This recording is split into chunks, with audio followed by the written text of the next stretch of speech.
विठ्ठल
फरार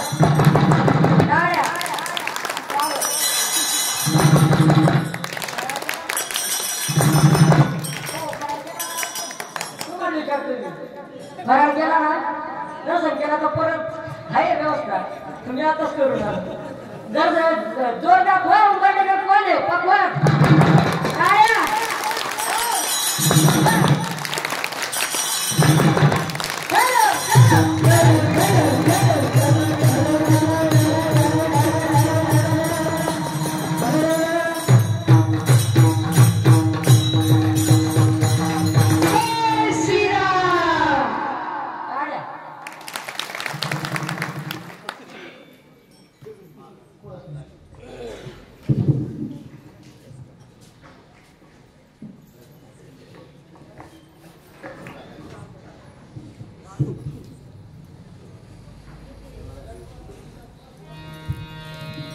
दिसतो ना हो मागची भिंती टेकली दिसतो ना तुम्ही दुबाई शर्ट करतो दिसतो ना हा मग काय टेन्शन नाही मग पुढे उभं करा मला क्षणक्षणा हाची करावा विचार क्षणक्षणा हाची करावा विचार करावया पार भव सिंधू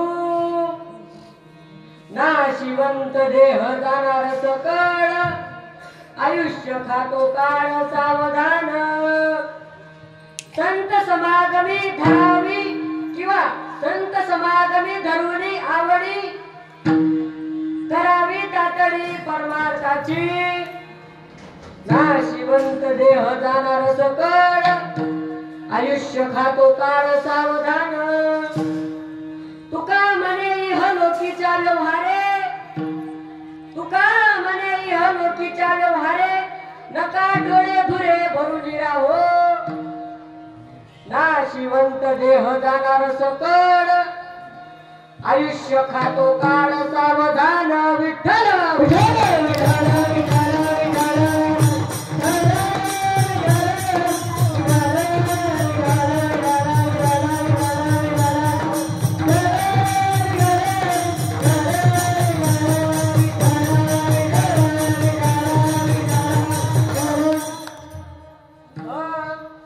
नमो विठ्ठला राजया पांडुरंगा नमो रुक्मिणी माऊली ज्ञान गंगा नमो पुंडलिका नमो चंद्रभागा नमस्कार माझा रुक्मिणी पांडुरंगा पांडुरंगा कारू प्रगवरवा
तुम्ही पुढे एवढं पाठ झालं असेल तुमचं माझ्या माग म्हणा बर का.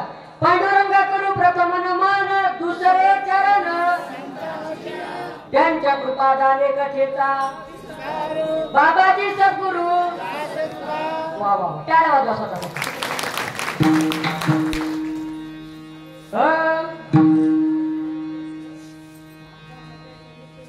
आत्मरूप गणेश केले स्मरण ते होय सकल विद्यांचे अधिकरण ते जीवन दुसरी चरण श्री गुरूंचे ते नमस्कार होणे आता.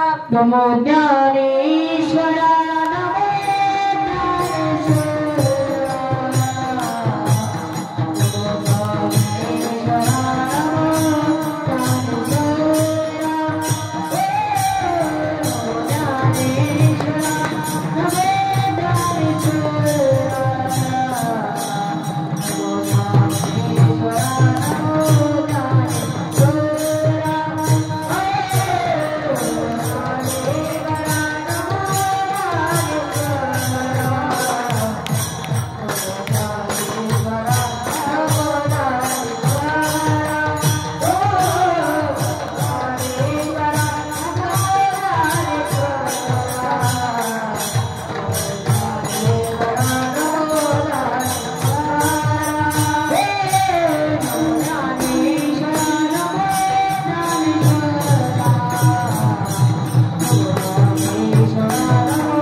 मुक्ताबाई नमो त्रिभुवन पावनी आद्यत्र जननी देवांची गुरु ब्रह्मा गुरु विष्णू गुरुदेव महेश्वरा गुरु साक्षात परब्रह्म तस्मै श्री गुरुवे नमः. ओम नमो जी आद्या वेद प्रतिपाद्या जय जय स्वतंत्र विद्यात्मरूपा देवा तुझी गणेश सकलार्थमती प्रकाशू मनेरी वृत्तीदासू अवधारी जोडी मस्तक हे पायावरी या वारकरी संतांच्या क्षणक्षणा हाची करावा विचार तरावया पार भव सिंधू नाशिवंत देह जाणार सकळ आयुष्य खातो काळ सावधान विठ्ठल विठ्ठल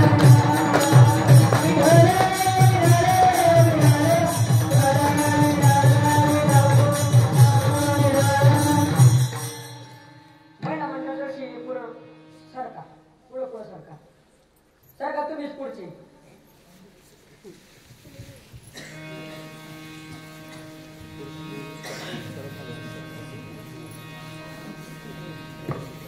मागच्या बघा कुठे काय केलं सरका पुढची.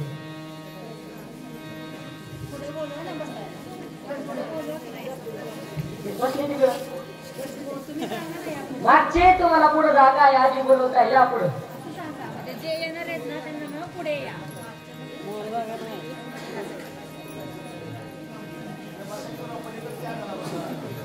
हा सर का आता कसं पोट करू कीर्तन सुरू करू का हा विठ्ठल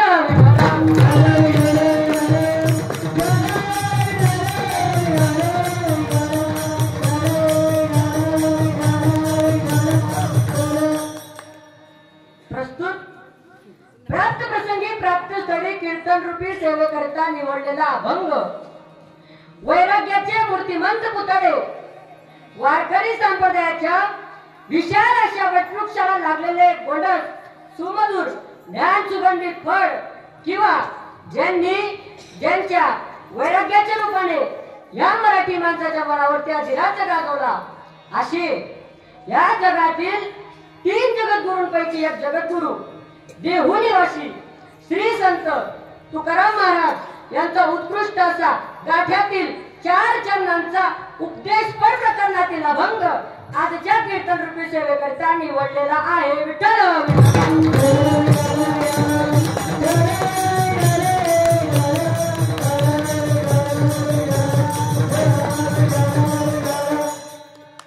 अभंगाला सुरुवात करण्या अगोदर अल्प असा परिहार देणं अत्यंत गरजेचा आज आपल्या या उंबर्डे गावामध्ये चालू असलेला अखंड हरिनाम सप्ताह व ग्रंथराज ज्ञानेश्वरी पारायण सोहळा व या सोहळ्यामध्ये 5व्या दिवसाची कीर्तन रूपी सेवा ही माझं पामराज गुंफण्याची संधी मिळाली हे मी माझं परम भाग्य समजतो ज्यांच्यामुळे ही सेवा मला प्राप्त झाली ते समस्त ग्रामस्थ भजनी मंडळ उंबर्डे सर्वांच्या कृपा आशीर्वादाने मला ही सेवा प्राप्त झाली सर्वांच्या चरणी एक वेळेस नतमस्तक होतो वारकरी संप्रदायातील सकळ संतांच्या चरणी एक वेळेस नतमस्तक होतो तसेच मला इथं कीर्तनामध्ये 7 संगत करणारे माझ्या भावभक्ती वारकरी शिक्षण संस्थेतील विद्यार्थी मंडळी असतील तसेच 2 असे गोड मृदुंग वादक माझे जिवलग मित्र माझे गुरुबंधू हरिभक्त परायण धीरजी महाराज शास्त्री असतील त्यांच्याही चरणी एक वेळेस अभिवादन करतो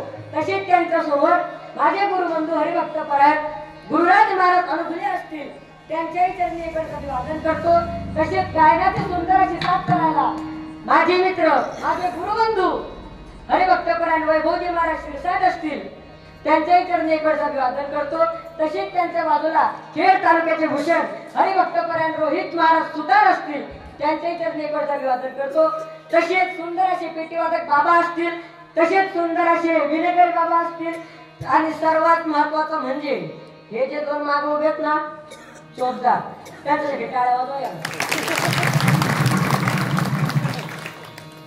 असा ड्रेस आणि असा वेश तुम्हाला फॅन्सी ड्रेस कॉम्पिटिशन मध्ये सुद्धा बघायला भेटणार नाही आणि महाराज खरंच आज त्यांची कृपा म्हणून इथपर्यंत सलामत पोहोचलो त्यांनी नेला असतो इकडच्या तिकडच्या गल्लीत आणि चोपला असतो मला इथं असतो कमी आता म्हणून त्यांच्या चरणावरती एक वेळेस परत नतमस्तक होतो माझ्या आई वडिलांच्या चरणी एक वेळेस नतमस्तक होतो सुंदर असे साऊंड सिस्टम वाले दादा आहेत त्यांना एवढीच फक्त माझी सांगणं आहे शेवटपर्यंत अशीच साथ ठेवा म्हणजे कीर्तन झालं आणि ज्यांच्यामुळे मी इथं उभा राहून कीर्तन करण्याचा धाडस करतो ते म्हणजे माझे गुरु हरिभक्त परायण नवनाथजी महाराज शेळके यांच्या चरणी एक वेळेस अभिवादन करतो सकळ वारकरी संप्रदायाच्या सकळ संतांच्या चरणी एक वेळेस अभिवादन करतो आणि माझ्या कीर्तन रूपी सेवेला सुरुवात करतो शिविरागी सेवक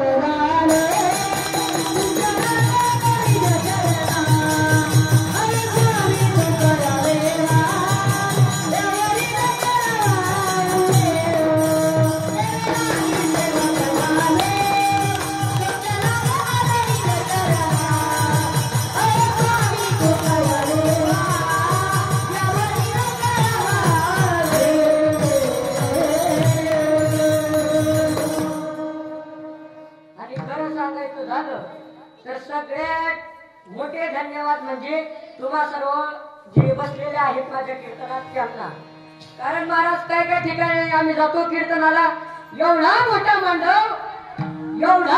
मांडव ऐकायला विनेकरी सकट पाचच पांडव. आपल्याकडं मांडवही मोठा आहे, पांडव आणि कौरवही मोठे आहे. म्हणून सर्वांच्या चरणी परत एक वेळेस नतमस्तक आणि माझ्या कीर्तन रूपी सेवेला सुरुवात. विठ्ठल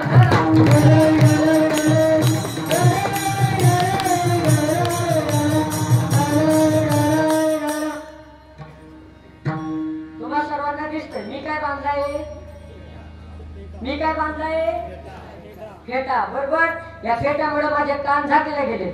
म्हणून मी एखादी प्रश्न विचारला तर त्याचं उत्तर मला कसं जोरात पाहिजे. हा, म्हणून अभंग किती चरणाचा आहे? आवाज मिळाला हो?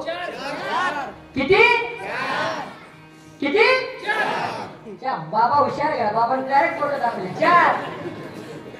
चार चरणांचा अभंग आहे. या अभंगात जगद्गुरु तुकाराम महाराज या संसारात या देहामध्ये आलेल्या मनुष्याला उपदेश करतात. कुठला उपदेश करतात? की तुम्ही या संसारात आले ना, म्हणून तुम्ही विचार करा. कुठला विचार करा? क्षण हाची करावा विचार. कुठला विचार करा तुकाराम महाराजांनी? तरावया पार भव सिंधू. या संसार सागरातून तुम्हाला तरुण जाण्याचं आहे. पण या संसार सागरातून मात्र तुम्ही तरणार, पण संसार सागरातून तरुण जाण्याच्या अगोदर मात्र तुम्हाला एका गोष्टीची गरज लागेल. एक गोष्ट मात्र तुम्हाला माहित करून घ्यावी लागेल. कुठली गोष्ट? नाशिवंत देह जाणार सपन, आयुष्य खातो काळ सावधान. बरं, तुकाराम महाराज आम्ही विचार केला. विचार केल्यानंतर आम्हाला असं कळालं की आम्ही या संसार सागरातून तरुण जाऊ. आम्हाला तरुण जाण्याचं आहे. पण एका गोष्टीची तुम्ही आम्ही म्हणले की तुम्हाला गरज भासेल, आणि ती गरज सुद्धा आम्ही स्वीकारली. की आम्हाला माहिती झालं की हा जो देह आहे, हा देह ज्या घरात तुम्ही राहताय, म्हणजे ज्या घरात तुम्ही राहता ते घर नाही बरं का. ज्या घरात तुम्ही राहताय, ज्या घरात तो राम नटलेला आहे, ते घर मात्र तुम्हाला कधी ना कधी खाली करावं. कधी ना कधी मात्र खाली करावं. की कोणी वरून यमराजाला वशिला देऊन आलाय? आलाय का कोणी वशिला देऊन? मागचे बोलत चला, आलाय कोणी वशिला देऊ? नाही ना. शेवटी तो यमराज जेव्हा आपल्याला घ्यायला येईल तेव्हा तुम्ही काही जरी सांगितलं, मी 5 वर्ष आनंदित राहिलो, मी सरपंच आहे, मी हा आहे ना, मी तो आहे, तरी तो काही मात्र तुम्हाला मला सोडणार. मरण कोणाला चुकलं का? नाही. म्हणून हे घर तुम्हाला आपल्याला खाली करायचं आहे. का खाली करायचं आहे? कारण तुमचं जे उरलेलं आयुष्य आहे हे मात्र तो काळ नावाचा जो गुण आहे, काळ नावाचा जो राक्षस आहे, हे तुमचं उरलेलं आयुष्य खात आहे. म्हणून तुम्ही पुढचं आयुष्य कसं जगा? कोणाचं संकेत राहून जगा. तर त्याचंच उत्तर तुकाराम महाराज 3ऱ्या चरणात सांगतात. संत समागमी धरावी आवडी, करावी तातडी परमार्थाची. परत म्हणा बरं का. करावी तातडी,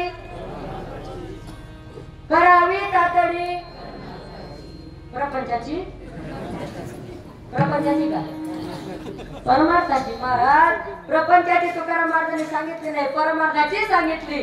पण आजकाल कशाची जास्त वाढली आहे? हा, करावी तातडी परमार्थाची. परमार्थाची तातडी केल्यानंतर सुद्धा तुम्हाला काय कळेल?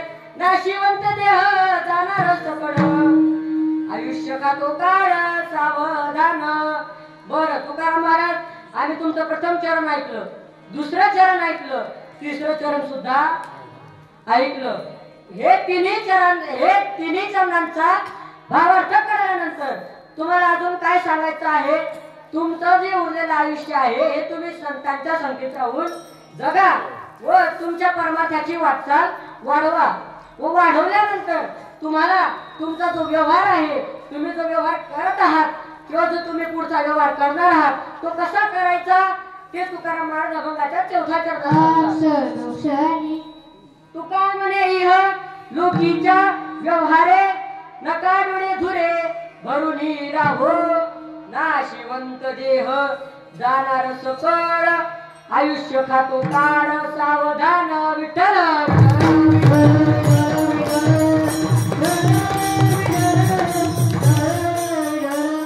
हा झाला अभंगाचा किंवा तुमच्या आणि माझ्या भाषेत जर सांगायला गेलं तर ह्या जागा आजच्या ठळक ठळक बातम्या. हा आता अभंग हेडलाईन बाबा शिकले ऐका. म्हणून अभंगाचा सरळ भावार्थ मी तुमच्या समोर मांडलेला आहे. म्हणजे अभंग जो होता मी तो सोडवलेला आहे. मग आता मी लगेच ज्ञानदेव तुकाराम घेतो. म्हणून आता मला काही जास्त विस्तार अभंगाची करण्याची गरज नाही. कारण कीर्तनकाराचा नियम आहे त्याने अभंग सोडवला पाहिजे. बाबा मी माझं काम केलं की नाही? आळून देऊन येऊन मी माझं काम केलं की नाही? हा मग आता उरलेले 2 तास किंवा तो 1 तास आहे बघा बरोबर 10 वाजले. 1 तास उरला. खटवांग भाग्यदशा कैसी प्राप्त झाली. तसं आपल्या सर्वांकडे सुद्धा 1 तास उरला. म्हणून उरलेला 1 तास तुमचे चेहरे हसरे ठेवा, ऍक्टिव्ह ठेवा. तुम्ही जर उंबरठेकर वाटले पाहिजे महाराज. आपला तालुका आपलं गाव काय साधं सोपं आहे का? तालुक्यापेक्षा आपलं गावच मोठं आहे. आपल्या गावाची तसे जास्त आहे. म्हणून तुम्ही कसे रिस्पेक्टिव्ह वाटले पाहिजे, ऍक्टिव्ह वाटले पाहिजे. आणि तुमच्या हाताने तुमच्या मुखाने नामस्मरण झालं पाहिजे. बरं करता का मग नामस्मरण? मागचे झोपले काय? करता का नामस्मरण? करा मग नामस्मरण. विठ्ठल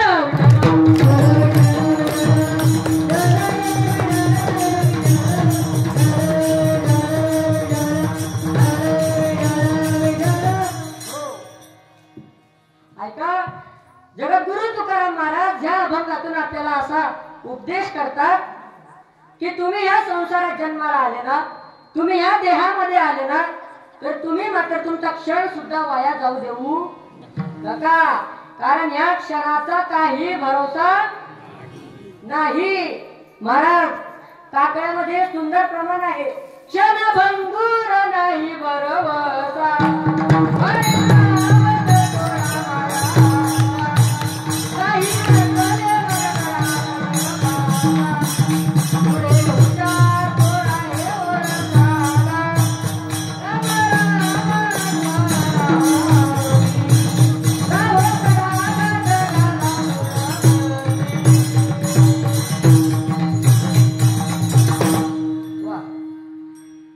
काय सांगतात टाकण्यामध्ये माझे साधू संत काय सांगतात? या क्षणाचा भरोसा नाही. आता 10 वाजले. उद्याच्या 10 वाजेपर्यंत कोण कोण जिवंत राहणार असं कोणाला भरोसा आहे? हात वर करा. त्यांनी कीर्तन करा सकट. कोणाला आहे का विश्वास? आहे का की आपण उद्यापर्यंत जिवंतच राहू, आपला श्वास मात्र चालूच राहील, आपण पुन्हा या मंडपात येऊ? आहे का कोणाला भरोसा? या क्षणाचा भरोसाच नाही. म्हणून तुम्ही क्षण सुद्धा वाया घालू नका. तुम्ही विचार करा. व्यर्थ विचार लय करतात महाराज आजकाल. पण त्या व्यर्थ विचारामध्ये तुमचं आयुष्य वाया घालू नका. काय तुमचं उरलेलं आयुष्य वाया घालू नका. महाराज माणसाची प्रवृत्ती अशी झाली, नीट ऐका बरं का, माणसाची प्रवृत्ती अशी झाली, माणूस चांगल्याकडे कमी आणि वाईटाकडे जास्त जाते. बाबा खरंय की खोटं? खरंय की खोटं? खरंय. माणूस चांगला विचार करण्याच्या ऐवजी वाईटच विचार जास्त करतोय. कामाचा विचार करण्याऐवजी व्यर्थच विचार जास्त करतोय. आता विषय आलाय तुम्हाला. आता दृष्टांत आठवला, तो दृष्टांत सांगतो तुम्हाला. ऐका. एक माणूस होता महाराज. तो माणूस त्याच्या लहानपणापासून मुंबईकडे गेला होता राहायला. कुठे गेला होता? कुठे गेला होता? तुम्ही बोलत चला, ऐकून येते बोल. कुठे गेला होता राहायला? मुंबईला गेला होता राहायला. आणि त्याचं लहानपण मुंबईत गेलं. त्याचं शिक्षण वगैरे सगळं काही मुंबईतच झालं. मग त्याचं शिक्षण वगैरे झाल्यानंतर त्याचं लग्न झालं. लग्न झाल्यानंतर त्याला 2 मुलं झाली. मग महाराज काय झालं, तो तर लहानपणापासूनच मुंबईमध्ये होता. पण त्याची मुलं झाल्यानंतर सुद्धा ते मुलं 12वीत गेले तरी सुद्धा त्यांनी त्यांचं गाव बघितलं. त्यांचं गाव बघितलं. महिला मंडळ तुम्हाला झोप येते का? नाही येत ना? हा मग ऐकत जसं ऍक्टिव्ह बसा. हा ऐका. त्या माणसाने त्याच्या मुलांना सुद्धा अजून गाव दाखवलेलं नव्हतं. मग त्याला 2 मुलं होते. दोघा मुलांची 12वी झाली. दोघा मुलांची 12वी झाली. त्यातील जो मोठा होता त्याने ह्या त्या कंपनीमध्ये इंटरव्ह्यू देऊन त्याचा नंबर बाहेर देशात लागला. मग तो मुलगा बाहेर देशात गेला आणि हा जो 12वीत गेला होता, हा जो 2 नंबरचा होता मुलगा, ऐका, त्याचं मात्र वय मात्र काहीतरी कमी होतं, म्हणून कुठली कंपनी मात्र याला 6-7 महिने घ्यायला तयार नव्हती. मग आता 6-7 महिने यांनी घरी बसून तरी काय करावं म्हणून याच्या वडिलांनी याला सांगितलं, आता तुला 6-7 महिने सुट्टी आहेच, तर मग तू गावाकडची हवा जर्सी खाऊन ये. मग महाराज त्यांनी लगेच तिकीट बुक केलं. मोबाईल काढला, आयफोन काढला, त्याच्यात 2-4 बटन उलटी सुलटी केली, तिकीट बुक केलं. तिकीट लगेच महाराज जसं त्याच्या वडिलांनी आज सांगितलं, उद्या दुपारच्या घडीने तिकीट बुक केलं. आणि मग महाराज तिकीट बुक केल्यानंतर ट्रेन मध्ये बसल्यानंतर पुण्यात उतरून त्याच्या गावाकडे गेला. आणि गावाकडे उतरल्यानंतर त्याने बॅग अशी जोरात आपटली. आणि बॅग जोरात आपटल्यानंतर ते तरी बरं त्याला त्याचे जे आजोबा होते त्यांचं नाव त्याला माहिती होतं, म्हणून त्याची बरीच मजा झाली. मग त्यांनी 2-4 असे आजोबा होते, त्यांना विचारलं की हे माझे आजोबा आहे, त्यांचं घर कुठं आहे. त्या आजोबांना सुद्धा नवल वाटलं, याला याचंच घर माहित नाही. काय, याला याचंच घर माहित नाही, हा मला घर विचारतो. त्या आजोबांनी इकडची तिकडची अशी खून सांगितली आणि मग तो मुलगा बरोबर घरी पोहोचला.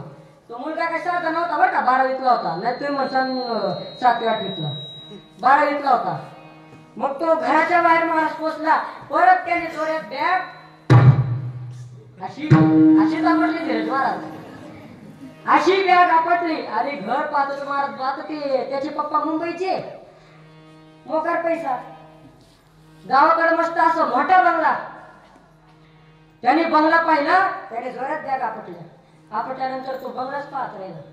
तो म्हणला आपल्या मुंबईकडे लईच गिचड आहे, इकडे पाहिलं तिकडे गल्ली, तिकडे पाहिलं तिकडे गल्ली, आपल्या गावाकडंच बरं आहे. मग महाराज यांनी बॅग उचलली, आतमध्ये गेल्यानंतर यांनी आजोबांना विचारलं, आजोबा आता मी गावाकडे आलोय, आता मी 6-7 महिने आपलं घर सोडून जात नसतो. आजोबा 6-7 महिने घर सोडून जात नसतो.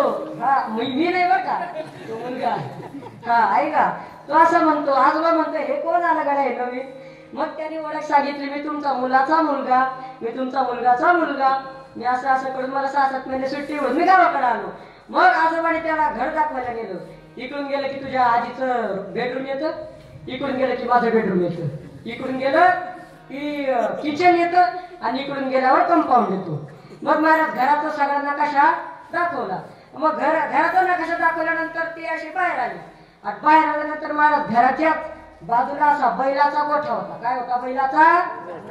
तुमच्याकडे असतो ना, आहे का? आता आहे का? आता नाही, आता घरी आहे ना, हा शेतात असं कुठं असं आहे ना, नाही ना आपल्याला. हा ऐका, बैलाचा गोठा दाखवला महाराज. आणि मग त्या मुलाने त्या बैलाकडे बघितलं आणि त्याला नवलच वाटलं. आता मुंबईमध्ये कशाचे बैल आणि कशाचं काय, त्याला त्या बैलाकडे पाहून लईच नवल वाटलं. आणि मग महाराज आजोबा म्हणले तुला हा बैल लईच आवडला वाटतं. मग तो मुलगा म्हणतो हा आजोबा मला हा बैल लईच आवडला. मग आजोबांनी त्याच्याकडे काम दिलं. आजोबा म्हणले आज तुला बैल आवडलाच नाही तर मग तू जास्त काही घरातलं काम करूच नको, मग तुला काम करायचं तर एक कर, दुपारचे 5 वाजले या बैलाला सोडायचा. काय, ह्या बैलाला सोडायचा आणि गावातून म्हणा, गावाच्या बाहेरून म्हणा, शेतातून वगैरे चक्कर मारून चारा वगैरे खावडून आणायचा. आता आणायचा महाराज म्हणलं. मग याला आनंद झाला. आपल्या आजोबांनी आपल्याला पहिल्यांदा काम सांगितलं, आपण हे काम मस्तच करू.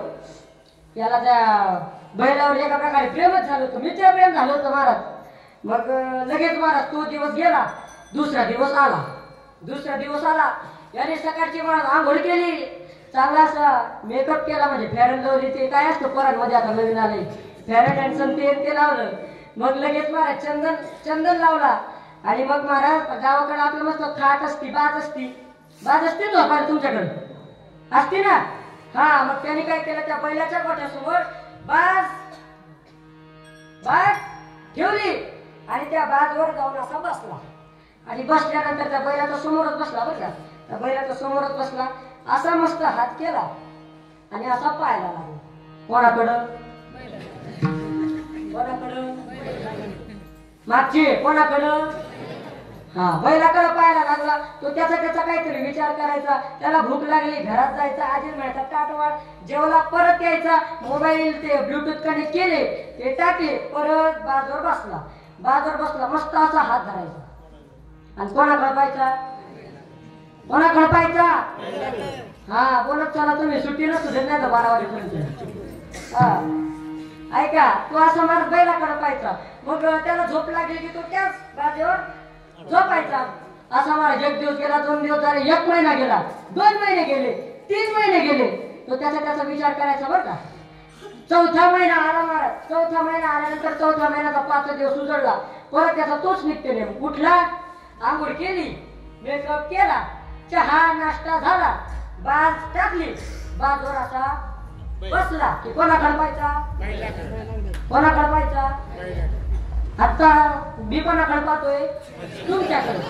हो, मी तुमच्याकडे पाहतोय. मी कोणाकडे पाहतोय? तुमच्याकडे. तुम्ही कोणाकडे पाहताय? बैलाकडे. कोणतरी म्हणलं कडे, आता मी ऐकलं माहिती ऐका. हा, परत त्याने हात केला की तो बैलाकडे पाहायचा. त्याचा विचार करायचा.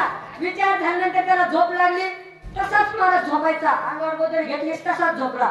परत सकाळी उठला, परत आंघोळ झाली, मेकअप केला, चंदन लावलं, नाश्ता झाला, परत बसला, असा पाहायचा. कोणाकडं? कोणाकडं? हा, त्याचा विचार करायचा, परत झोपायचा. परत झोपल्यानंतर परत त्याचा तोच दिनक्रम नित्यने चालू. 4था महिना गेला महाराज, 5वा महिना झाला, 6वा महिना गेला. 7व्या महिन्याच्या महाराज 4थ्या दिवशी तो उठला. 7व्या महिन्याच्या 4थ्या दिवशी तो उठला. उठल्यानंतर नीट ऐका बरं का, नीट ऐका. हा, 7व्या महिन्यात 4थ्या दिवशी तो उठला. उठल्यानंतर परत बाथरूम मध्ये गेला, आंघोळ झाली. आंघोळ झाल्यानंतर गडी आला, गडी मस्त मेकअप केला, चंदन लावलं. मग महाराज ते ब्लूटूथ असते ते कनेक्ट केले, परत बास आतरली, परत बास टाकली, परत असा जाऊन बसला. कसा पाहते बाबा, कसे पाहते ना तसाच तो गडी असा हात लावून पाहत होता. कोणाकडे पाहत होता? पहिला मंडळ कोणाकडं? मी कोणाकडे पाहतोय? तुमच्याकडं. तुम्ही कोणाकडे पाहताय?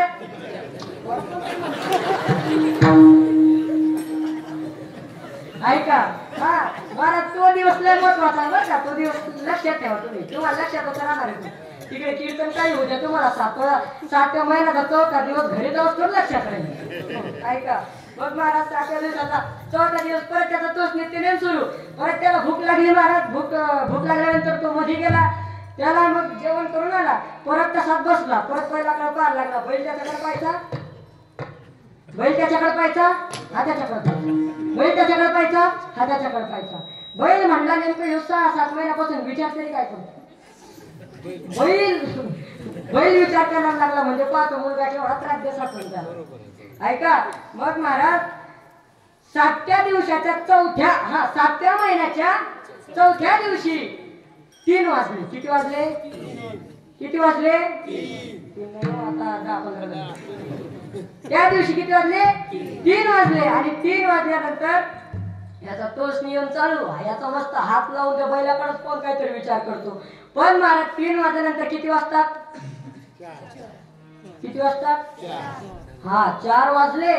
आणि मग त्याच्या मनात विचार आला. कसा विचार आला? आपण जो 6 महिन्यापासून जो विचार करत आहोत, जी थिअरी आपण बसवलेली आहे आपल्या डोक्यामध्ये, त्याच्यावर मात्र आज प्रॅक्टिकल करायचा. आता जे पोर 11वीला असतील 12वीला असतील त्यांना माहिती असेल विज्ञानामध्ये 2 प्रकार असतात. एक असतो प्रॅक्टिकल आणि एक असतो हो, तुम्ही का नुसतं भात खायला तुम्ही माझे मित्र आहे राव मागच्या वर्षीची. काय तुम्ही? हा, ऐका. 2 विषय असतात. तो म्हणला आज आपण जो थिअरी आपल्या मनात बसवली त्याच्यावर आपण प्रॅक्टिकल करू. आणि मग महाराज वाजले 5. किती वाजले? किती? 5 वाजले. किती? 5 वाजले. 5 वाजल्यानंतर याला याच्या आजोबाचं याला जे आजोबा म्हणले होते ते वाक्य आठवलं. मग याने वास काय केलं, हा बाजेवरून उठल्यानंतर हळूहळू बैलाकडे गेला. मग बैलाला बांधलं होतं. मग त्या दोरीची गाठ काढली आणि सोडल्यानंतर महाराज याने मग तो बैल घराच्या बाहेर नेला. नेल्यानंतर महाराज हा घराच्या दर्शा पुढं आला आणि घर चांगलंच त्याचं गावाच्या बाहेर होतं. मग घराच्या पुढं आल्यानंतर हा म्हणला, आपण जो विचार केला होता 6 महिन्यापासून त्याच्यावर आता त्या विचारावर आता झेंडा गाळायचा. हा मग महाराज यांनी काय केलं, यांनी बैल जरसा पुढं नेला आणि पुढं नेल्यानंतर झेंड महाराज आणि तो बैल पुढं नेल्यानंतर त्या बैलावर उडी मारून अशी सुरी उडी मारा. हा उडी मारून बसला. आता बैलाचा स्वभाव कसा आहे, बैलाचा स्वभाव कसा आहे, रागीट आहे ना. बैलाचा स्वभाव कसा आहे, रागीट आहे. आता हा मुलगा त्या बैलावर बसला ना तर तो बैल काय शांत आहे का. तो बैल लागला उड्या मारायला. तो बैल उड्या मारायला लागला. त्याच्यावर जो बैल बसला होता तो उड्या मारायला लागला. महाराज याचा तोच गेम सुरू. तो बैल पुढं उड्या मारत हो बैल याच्यावर उड्या मारत. हा मग हे असे पळत गावापर्यंत पोहोचले. गावाचा जो चौक असतो मेन त्या चौकात पोहोचले. आणि त्या चौकात पोहोचल्यानंतर मात्र त्या बैलाला लय राग आला. आणि त्या बैलाला एवढा राग आला त्याने एकच उडी अशी टाकली. त्या उडी बरोबर तो जो वरचा जो मुलगा होता, जो वर त्या बैलावर जो बैल बसला होता तो मुलगा तो सुटला. पण त्या मुलाने मात्र त्या बैलाची शेपूट धरली. आणि शेपूट धरल्यावर बैलाचा मग हितला रागदार हितच पोचला. बैल अजून जोरात पडायला लागला. मग चौकातून हे असे जात होते. आता तीन चार पोर अशी उभे होते. आणि 3-4 पोर उभे होते. त्यांनी बघितलं ह्या बैला मागे ह्यो मुलगा, जर का आपण ह्या मुलाला नाही वाचवलं तर ह्या मुलाचा कार्यक्रम आज होतोय नाही. तर धाम परम ऐका. मग नंतर ह्या मुलांनी विचार केला याला वाचवावं लागतंय नाही तर आपल्या गावाची इज्जत जाईल. मग महाराजांनी काय केलं, माशी पकडायची ती असते का, जाळी असते का, हा यांनी ती जाळी उचलली गावाच्या मंदिरातून उचलली. आणि मग महाराज हो बैल पुढं, त्याच्या माग हा शेपूट धरलेला माग आणि त्याच्या माग हे 3-4 बैल 3-4 पोरं हे माग. मग महाराज तो बैल पुढं असा पडतच होता. फार गावाच्या कडेला एक नदी होती. काय होती बाबा, काय होती, नदी होती. आणि त्या नदीच्या 5 मिनिटाच्या अंतरावर ह्या बैलाने याला दर्शन सुटका दिली. यांनी उड्या मारल्या बंद केल्या. मग केल्यानंतर ह्या मुलाने तरी परत उलट घरी जायचं ना, हा उलट त्या बैलाच्या पुढे जातो. आता हा त्या बैलाच्या पुढे जातोय. हा बैलाच्या पुढं तो बैल म्हणला हा चांगला दिसतोय, चला याच्या माग. मग महाराज गावाच्या कडेला नदी होती. ती नदी अशी आणि हा मुलगा असं उभा राहिला. माग असा पाहतो. तो बैल याच्याकडेच पाहत होता. तो बैल म्हणतो तू काय करतो असं पाहतोस ऐका. मग ह्या मुलाला वाटलं या बैलाला काही पोहता येत नसत म्हणून या मुलाने त्या नदीत उडी टाकली. आणि नदीत उडी टाकल्यानंतर याला मेन म्हणजे पोहता येत नव्हतं. हे करायला हे महाराज हे सुरू झालं, वाचवा हे नदीतच वाचवा करायला लागलं. बैल म्हणला आज आपल्या मालकाने आपल्याला चांगली आंघोळ घातली. आपण अशा लो क्वालिटीच्या पाण्यात उडी मारून आपण काय आपलं बॉडी काही शरीर काही खराब करून घेणार नाही. म्हणून तो बैल तिथंच जसा शांत झाला. लगेच मागून ते 3-4 पोरं आले. त्यांनी तो जाळ असा टाकला आणि जाळ टाकल्यानंतर त्या बैलाला धरलं. ते त्या जो मुलगा होता त्याचं लक्ष असं नदीकडे गेल्यानंतर तो मुलगा आपण म्हणतोय वाचवा. लगेच त्याने उडी टाकल्यानंतर त्या मुलाला बाहेर काढलं आणि एक अशी जोऱ्यात मारली. आणि त्या 12वीच्या मुलाला विचारलं, अरे नालायका, तुला जरशी अक्कल तरी आहे का, तू ह्या बैलावर बसायच्या अगोदर विचार नव्हता का केला, काय विचार नव्हता का केला. तेव्हा त्या मुलाचं उत्तर नीट आहे का. तो मुलगा म्हणतो, मागच्या 6-7 महिन्यापासून मी मुंबईवरून आलोय. मी दररोज याच्या पुढं असा बसून तोच विचार करायचो की ह्या बैलावर बसून हा काय रिॲक्शन करेल. म्हणजे पा त्याचे 6 महिने व्यर्थ विचार करण्यात वाया गेले की नाही बाबा? गेले की नाही? गेले ना. म्हणून तुम्ही आपण सध्या तोच विचार करते, आपण ह्याचा विचार करता त्याचा विचार करता.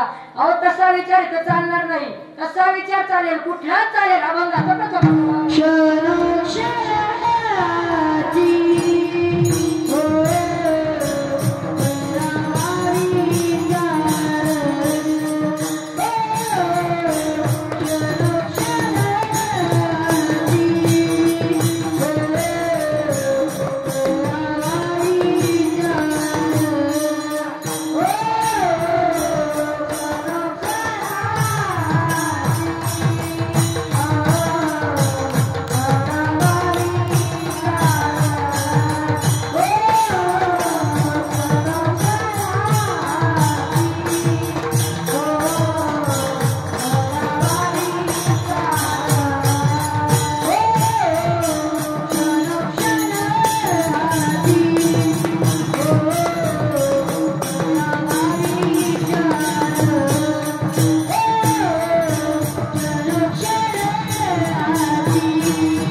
क्षणाची क्षण हाची करावा विचार, करावया पार भव सिंधू. तुम्हाला कळालं का? तुम्हाला टाळ्या का वाजवायला लावल्या? कळालं का? अहो एवढ्या लहान वयात हे महाराज एवढे छान गायन करतात. एवढ्या लहान वयात हे महाराज असे दोघीचे बोटे एवढे पडतात. दोघा असे सुंदर अशी सेवा देत आहेत. यांच्यासाठी टाळ्या वाजवायला लावल्या. त्याला म्हणतात कुंभटेकर. हा ऐका, हे सोपं नसतं महाराज. गायन वादन अजिबात सोपं नसतं. ज्याला वाटतं ना सोपं आहे, तुमच्यातून एखादी बसून बघा, मग कळेल किती सोपं आहे ते. सकाळी महाराज आळंदीला संसद असताना, संसद आम्ही आता आहे 3 वाजता उठून इंद्रायणीच्या घाटावरती आम्हाला एकच बोल, एकपट दुप्पट टिप्पट चौपट मध्ये वाजवावं लागतो. कोणत्या धीरज महाराज सरपटी मात्रा 8 मधला दुसरा बोल वाजवा.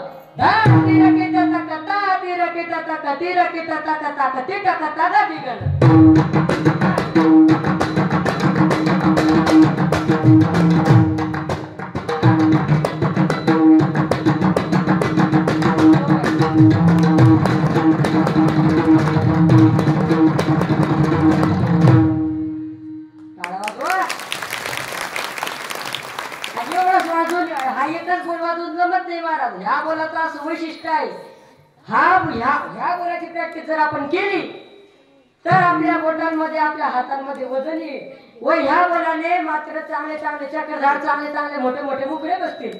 तुम्हाला ऐकायचे नसतील तर आमच्याकडे सुद्धा लई वेळ आहे. तुम्हाला 12 वाजेपर्यंत जागी ठेवण्यासाठी लई वेळ आहे. ऐका मग धीरज महाराज वाजवा. दिन दिन दिट दिट धातिक दिक्ता दिट दिक्ता टळान टळान धा धातिक दिक्ता दिट दिक्ता टळान धा धातिक दिक्ता दिट दिक्ता टळान.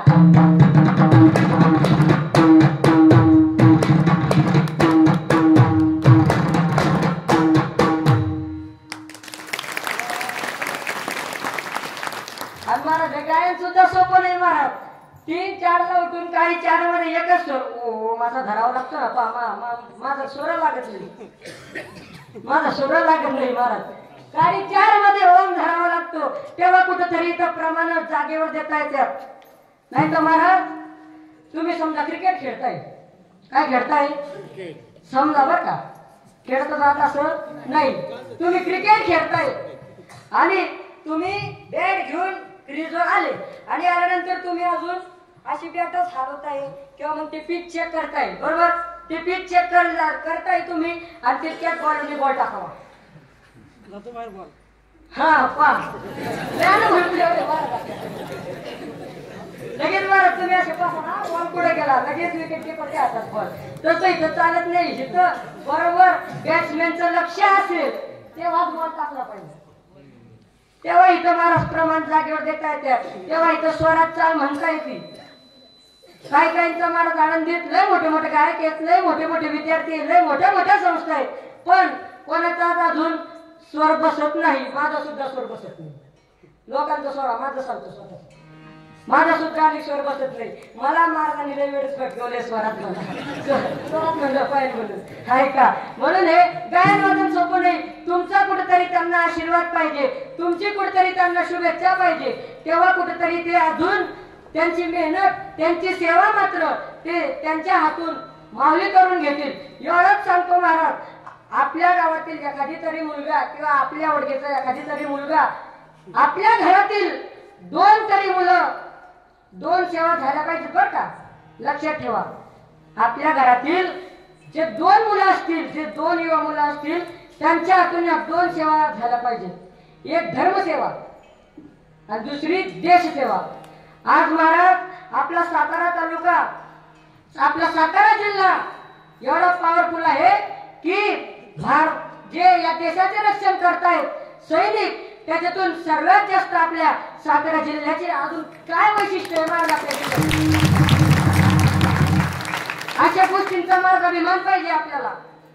पण कुठेतरी महाराज आता बाकीचे आमच्या खानदेशकरचं गाव सांगतो बरं का मी आपल्या इकडचे नाही सांगतो. आता आमच्या खानदेशकर जर एखाद्या असं गावाचं मुलगा आलं त्यांनी टाळ घेऊन जर उभा राहिला लगेच महाराज आमच्या गावाकडचे ना कुचकट म्हातारे काय म्हणतात हे तुला काय येतं ठेव तिकडं जा बस आपला शांत. एखादी पोरगा असो का काही वाजत असताना पाक वाजवत म्हणतात हे हात नको लावून शाहीपर्यंत पाक वाजायची असं म्हणतात आमच्याकडं. पण आपला भाग आपल्या भागातील लोक लय चांगले महाराज. आता काय काय ठिकाणी कीर्तनाला जातो. काय कीर्तनात विनोद घेतल्यानंतर महाराज 10 मिनिटांनी लोकांना कळतो की बाबा 10 मिनिटानंतर ते हे असे लागतं. असेच महाराज 10 मिनिटांनी ते हे असे लागतं. काय गावांना याच्यापेक्षा बेजार परिस्थिती आहे. काही ना अर्धा तास झाल्यानंतर शेजारचा हसायला लागला मग त्यांना कळतं की बाबा विनोद मारला होता कीर्तन करायचं. काहींना तेव्हा सुद्धा कळत नाही. काहींना घरी जाताना लक्षात येतो तो विनोद होता का. कीर्तनकारांनी ते हास्यासाठी म्हणलं होतं का. पण आपल्या इकडचे लोक कसे ऍक्टिव्ह आहेत मस्त असे शेतकरी. तुम्ही कोण आहात शेतकरी बरोबर. मी माझ्या गावाकडे कोण आहे शेतकरी आहे. शेतकरी महाराज शेतकऱ्याचं काय सांगू. शेतकऱ्याचा अधिकारच नाही मोठा आहे. आज जर एका शेतकरीने जर आपल्या शेतात धान्य वगैरे उगवणं बंद केलं ना 2 वर्षात परत लॉकडाऊन नाही आलं नाव बदलवा. खरं की नाही. खरी परिस्थिती आहे की नाही. म्हणून मला आपल्या भागाचं फार वैशिष्ट्य आहे. सातारा जिल्हा हा काय साधा नाही. सातारा जिल्ह्याचा अभिमान लय आहे. म्हणून आपण आपल्या मुलाला कुठेतरी पुढे नेलं पाहिजे. तसेच हे जे संस्थेतील मुलं आहेत हे काही फक्त आमचे नाही. हे कोणाचे तुमचे सुद्धा आहेत तुमचे सुद्धा आहेत. म्हणून आपल्या मुलाला आपण प्रोत्साहन करणं. मोठ्या माणसाचं मोठा माणूस कसं ओळखायचं आमचे सांगत असतात. मोठ्या माणसाचं एक वैशिष्ट्य असतं तो आपल्यापेक्षा लहानाला कधी पण मोठं करतो. जो आपल्यापेक्षा लहान असतो त्याला मोठं करतो. म्हणून महाराज परत एक वेळेस या बालगोपाळांसाठी जोरदार टाळ्या वाजवा. याला म्हणते तुंबर ढेकर. आता कुठेतरी जागले बरं तुम्ही. उठा जागे वारे. आता स्मरण करा पंढरीनाथा. करा मग स्मरण विठ्ठल.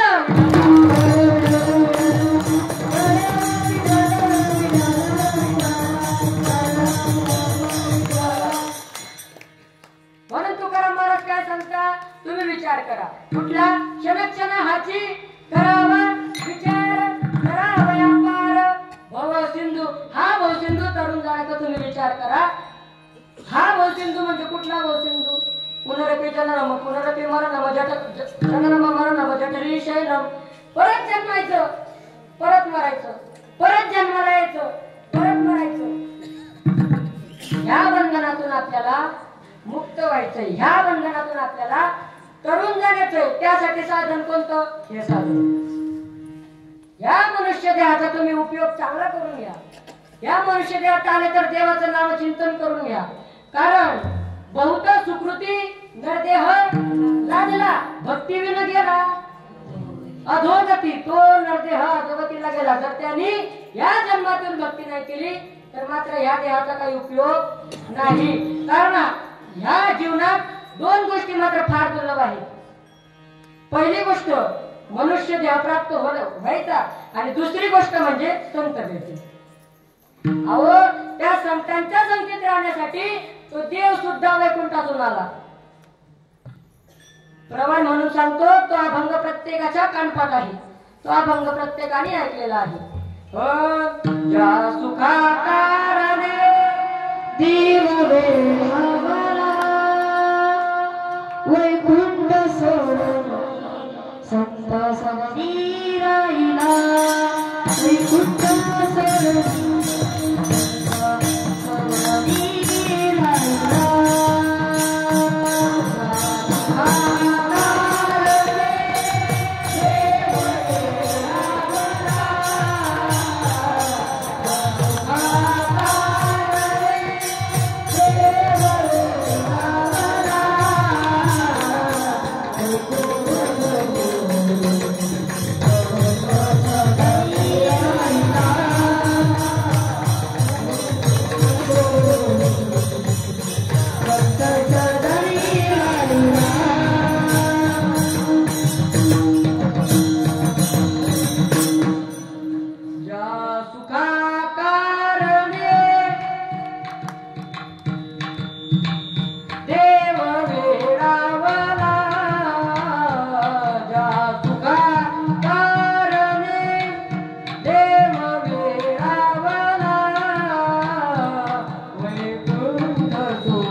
संतांच्या संगतीत येण्यासाठी, संतांची भेट होण्यासाठी तो देव मात्र वैकुंठातून आला.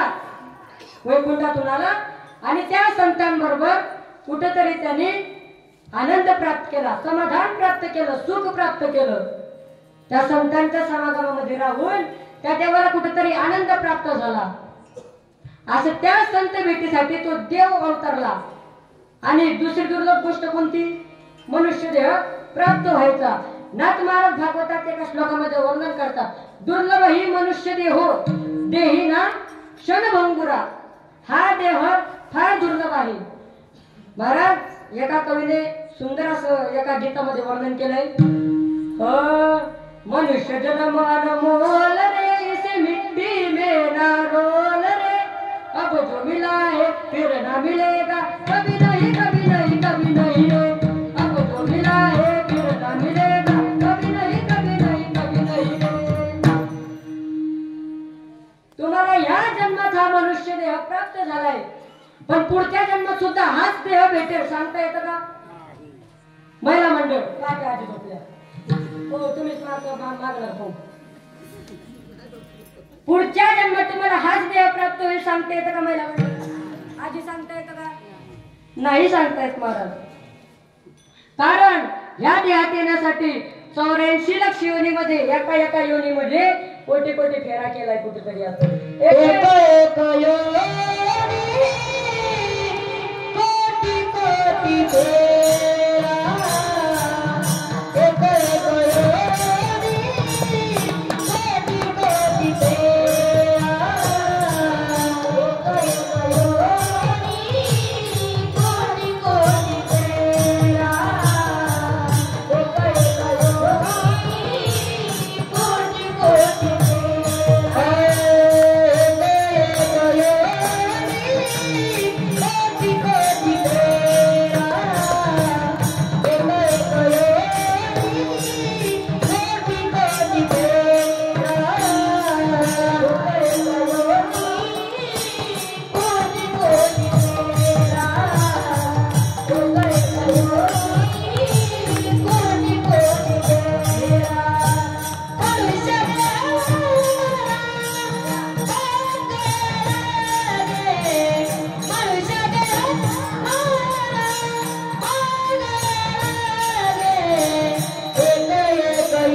कोटी कोटी फेरा एक एक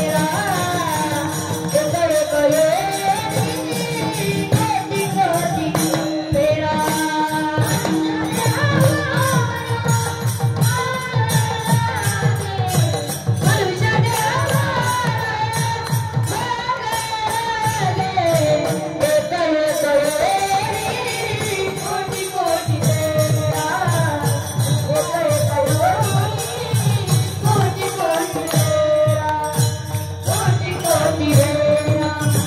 कोटी कोटी फेरा एक एक योनी कोटी कोटी कोटी फेरा मनुष्य देहवारा मग लागे एका एका योनीमध्ये कोटी कोटी फेरा झाले त्याच्यानंतर हा कुठेतरी नासका कुसका देह आपल्या वाटेला आला कोणत्या जन्मात तुम्ही कोणते किडे होते कोणत्या प्रकारचे होते कोणत्या नदीत होते कोणत्या गाईच्या शेपटाच्या वर होते कोणत्या गाईच्या डोक्यावर होते कोणत्या बैलाच्या जन्मात तुम्ही होते सांगता येतं का महाराज तुम्हाला तरी सांगता येतं का मागच्या जन्माचं काय आठवतं का नाही म्हणून या देहात आले तुम्ही नामस्मरण करा नामस्मरण कसं करा हरि ओम रामकृष्ण हरी म्हणा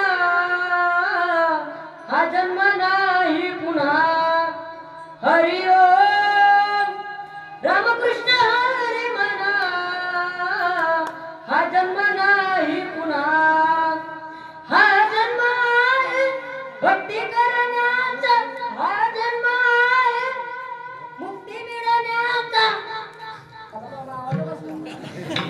काय तुमचे पाठ तुझे महाराज हा तुम्हाला पाठ आहे ना म्हणा ना मग हरि ओम रामकृष्ण हरी म्हणा हा जन्म नाही पुन्हा म्हणा रामकृष्ण हरी म्हणा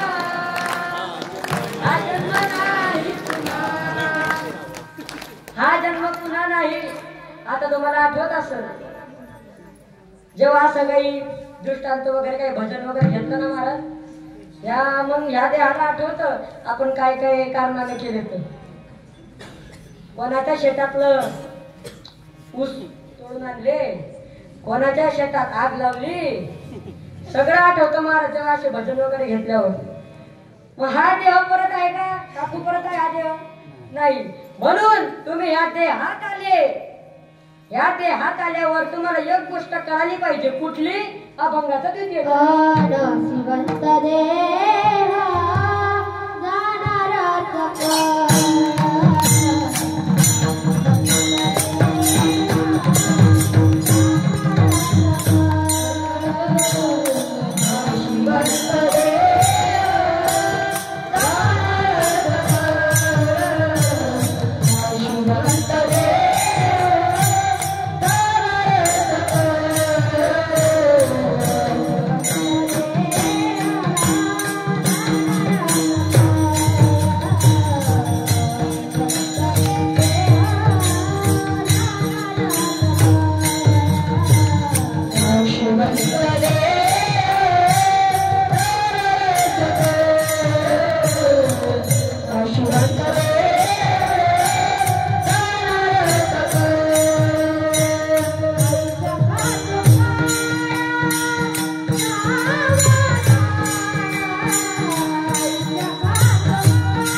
श्रीमंत देह जाणार सकळ आयुष्य गातो काळ सावधान तुमचं उरलेलं आयुष्य हा काळ मात्र तुमचं असलेलं आयुष्य तुमच्या जवळ असलेलं आयुष्य तुमचा वेळ हा जो काळ आहे तो खात आहे म्हणून तुम्ही देवाचं नाम चिंतन करा सर्वांनी इकडे प्रेमाने हात वरती घ्या ज्याला ज्याला वाटतं देवाने आपल्याला हात दिले आहेत वाटण प्रत्येकाला घ्या म्हणा तुम्ही करा नामस्मरण एक वेळेस विठ्ठल